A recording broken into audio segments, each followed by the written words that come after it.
இந்த பிஸ்கட், பன் உள்ளிட்ட பொருட்களை பெட்டி பெட்டியாக மக்கள் அள்ளிச் சென்றனர்.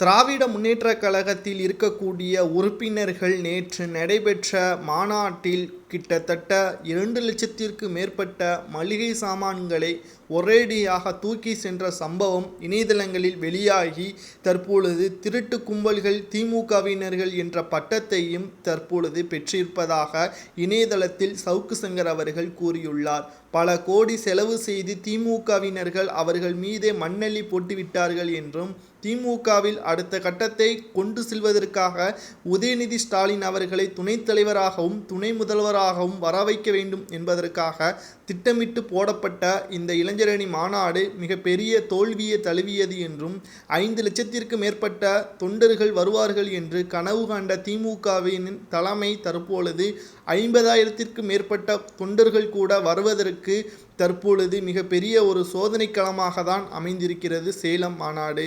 குறிப்பாக திமுகவினர்கள் செய்த அனைத்து ஏற்பாடுகளும் தோல்வியில் முடிந்தது. இதில் பார்க்கக்கூடிய விஷயம் என்னவென்றால், வரக்கூடியவர்களுக்கு வைக்கப்பட்ட ஆயிரக்கணக்கான கேன் பாட்டல்கள் மற்றும் பிரியாணி அண்டாக்களையும் சேர்த்து தூக்கி சென்ற சம்பவம் தான் தற்பொழுது தமிழகம் முழுவதும் வைரலாக பரவி வருகிறது.